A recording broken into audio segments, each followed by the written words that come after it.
Good morning. When viewed at a local level, the gravitational field near the surface of a planet has a uniform magnitude and is directed downward toward the center of the planet. Let's say an object of mass lowercase m is released at point A in a uniform gravitational field. After it moves to point B, what was the change in gravitational potential energy of the object Earth system?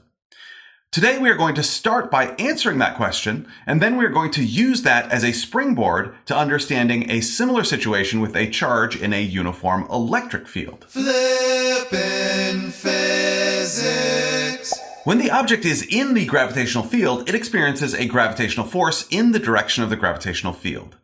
In this case, that is the only force acting on the object, so the object accelerates in the direction of the gravitational field. Billy, please determine the work done on the object by the force of gravity as the object moves from point A to point B. Absolutely. Work equals the magnitude of the force doing the work on the object times the magnitude of the displacement of the object times the cosine of the angle between the direction of the force and the displacement. That means the work done by the force of gravity on the object equals the force of gravity times the displacement of the object times the cosine of the angle. So that equals mass times gravitational field strength times delta y, the distance the object moves, times the cosine of 0 degrees because the force of gravity is down and the displacement of the object is down and the angle between down and down is 0 degrees. So that equals mass times gravitational field strength times delta y. Thank you, Billy.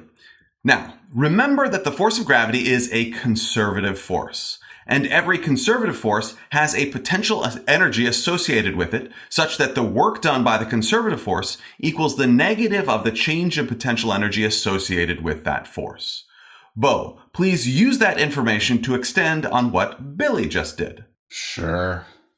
For the force of gravity, the equation for conservative forces you just identified is the work done by the force of gravity equals the negative of the change in gravitational potential energy. Billy identified that for this situation, the work done by the force of gravity equals mass times gravitational field strength times the distance delta y. That means for this situation that the change in gravitational potential energy equals the negative of mass times gravitational field strength times distance delta y. Well done, Bo. Thanks. Bobby, please explain to me why it makes sense that this answer would be negative. Okay, it makes sense that the change in gravitational potential energy of an object Earth system where the object accelerates in the direction of a uniform gravitational field due to the one force, the force of gravity acting on the object, is negative. Well, the object increases its kinetic energy, and that energy has to come from somewhere, so the increase in kinetic energy of the system comes from a decrease in the gravitational potential energy of the system. Absolutely. Thank you, Bobby. I feel like we already knew the change in gravitational potential energy of that object would be equal to the negative mass times gravitational field strength times the vertical height the object moves through, right? That is correct. Realize we're using this as a springboard to understand electric potential energy. Oh yeah, that's right. A few important things to recognize about what we just did. The equation we solved for is only correct because the gravitational field is uniform. The equation we used for work is only valid when the force remains constant. That is important to realize. Also, delta y is a vertical distance, and the gravitational field is vertical. In other words, delta y is the distance parallel to the gravitational field. And the change in gravitational potential energy is of the object Earth system, not just the object.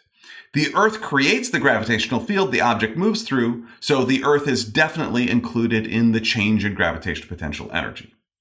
Okay, now let's switch to a charge in a uniform electric field. Class, please walk through everything we just did, only I've changed it to this. A charge of charge positive Q is released at point A in a uniform electric field. After it moves to point B, what was the change in the electric potential energy of the charge plates system? Absolutely. Okay, sure. The work done by the electrostatic force on the positive charge equals the electrostatic force times the displacement of the object times the cosine of the angle between the directions of those two vectors. Do we have an equation for the electrostatic force? We know the electric field strength equals the electrostatic force divided by charge, right? Oh, so the electrostatic force equals charge times electric field strength. But where did the gravitational force go? The charge still has mass, right? Unless otherwise stated, for electric charges, we know the gravitational force is negligible compared to the electrostatic force. Okay, so the work done by the electrostatic force equals the charge times electric field strength times delta R, the distance the object moves, times the cosine of 0 degrees because the electrostatic force is in the direction of the electric field and the displacement of the positive charge is also in the direction of the electric field. So that equals charge times electric field strength times delta R. Thank you, Billy. Now, remember that the electrostatic force is a conservative force, and every conservative force has a potential energy associated with it such that the work done by the conservative force equals the negative of the change in potential energy associated with that force.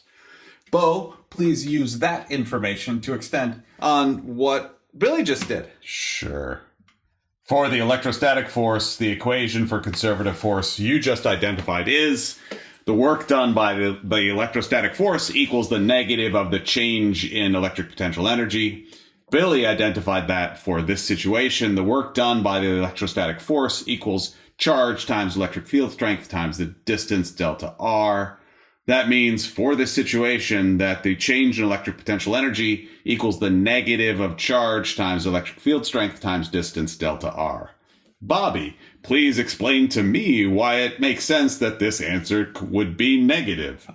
Okay, it makes sense that the change in electric potential energy of a charge plate system where a positive charge accelerates in the direction of a uniform electric field due to the one force, the electrostatic force acting on the object, is negative because, well, the positive charge increases its kinetic energy, and that energy has to come from somewhere, so the increase in kinetic energy of the system comes from a decrease in the electric potential energy of the system. Absolutely. Thank you all. That was well done.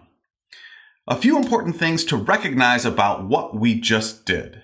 The equation we solved for is only correct because the electric field is uniform. The equation we used for work is only valid when the force remains constant. This is important to realize. Also, delta R is the distance parallel to the electric field.